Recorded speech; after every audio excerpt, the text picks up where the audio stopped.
السلام عليكم. مع وصفتي الخاصة للطبخ. اليوم ان شاء الله جيتكم بهذه الحلوى، يعني بزوج بيضات نحضروا الحلوى تاعنا اليوم. يعني يجيوك ضياف، رحتي ضيفة، حاجة خفيفة يعني، ومقادير موجودة في الدار. بسم الله نبدأ يعني مع المقادير وكيف حضرنا الحلوى. انا يعني تول مع القهوة تاع العصر. انا هنايا عندي 3 حبات تاع بيض، يعني حبات صغار بزاف، يعني كون جاو حبات كبار ندير يعني غير زوج. نص كاس تاع الزيت ونص كاس تاع سكر وكيس تاع خميره كيميائيه وفرينه باش يلموا العجينه. اول حاجه نبداو بالبيض. انا حطيت هنا زوج بيضات، يعني راهم صغار بزاف. والبيضه الثالثه يعني احتفظت يعني بالاصفر، يعني البياض يعني ضفته معاهم. نضيفوا السكر يعني نطلعوهم مليح، تقدروا يعني ديرهم يعني غير بالفوي. انا هنا يعني حبيت نستعمل يعني بعض ليه يعني باش ما نطولش، يعني مش تديش معنا وقت بزاف. هنا تقدروا يعني تضيفوا مغرفه تاع لافاني ولا مبشور ليمون ولا برتقال كيما حبيتوا.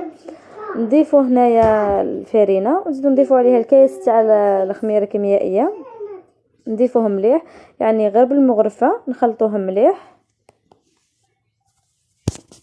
كيما راكم تشوفوا معايا. يعني نلمهم نضيفوا الفرينه يعني تدريجيا، يعني نشوف القوام تاعنا يعني كيف راح يكون. قوام يعني يكون طري يتلاصق. هنايا انا عندي يعني صينيه، نحاولوا ان ندهنوها يعني بالزيت، ندهنوها مليح يعني ونطرحوها في السنيوه تاعنا. يعني حلوه خفيفه ظريفه وكيما نقولوا توجد معنا بالخف. كيما راكم تشوفوا معايا هنايا يعني نطرحها غير بيدي. الحلوه تاعي راهي طريه، مع اني دهنت ورق الطهي يعني بالزيت راهي يسهل عليا الطريحه. هذا هو الشكل تاعها النهائي. درتها هنايا كاري، نحاول ان نسقمها. الحبه تاع البيض نضيفوا لها شويه تاع قهوه، نضربوها مليح وندهنوا بها الحلوى تاعنا من فوق كيما راكم تشوفوا معايا. يعني كما نقولوا مكونات موجوده في كل بيت سهله ونقدروا نفكوا بها رواحنا، يعني كما نقولوا حلوه الحصلات. كما راكم تشوفوا هنايا انا غير بالفرشيطه نزينها شويه كما راكم تشوفوا. يعني بعد ما دخلتها الفور هاي الحلوى تاعنا يعني راهي واجده كما راكم تشوفوا معايا. يعني راهي طابت راهي وجدت يعني معنا بالخف. نزيد نضيفوا لها يعني مربى كما راكم تشوفوا معايا.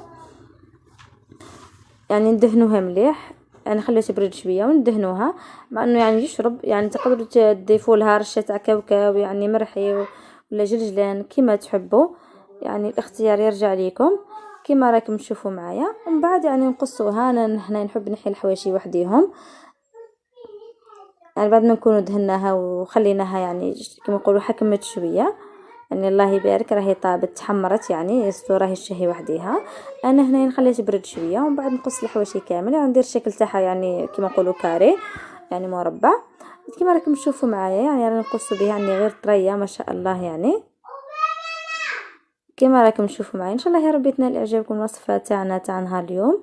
وما تنساوش تجربوها وتخليوا التعاليق بكم. انا قناتي صغيره وبكم تكبر، وان شاء الله نشكر جميع يعني المشتركات اللي اشتركوا من قبل، المشتركات القدام والمشتركات الجدد يعني اللي معانا.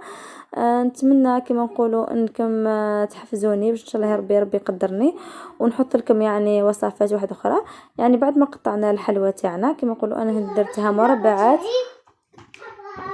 كما راكم تشوفوا معايا. كما انا واحده من الناس نحب ناكل يعني الطراف تاع الحلوى هذه كما راكم تشوفوا. يعني جات طريه يعني ما شاء الله.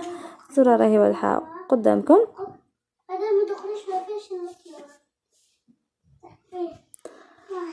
ان شاء الله يا ربي تنال اعجابكم الوصفه تاعنا تاع نهار اليوم. وهذا هو يعني الشكل النهائي تاعنا. يعني بحبات بيض يعني توجد لنا كميه يعني ما شاء الله كما راكم تشوفوا معايا. يعني راهي وجدت معنا وتيجي الحلوى تاعنا طريه يعني مع قهوه حليب ولا اروع.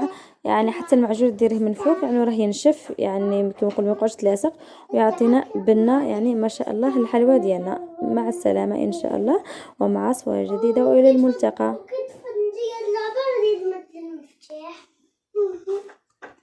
نتمنى انكم تجربوا الوصفه ان شاء الله. يعني هادو كما نقولوا افكار بسيطه.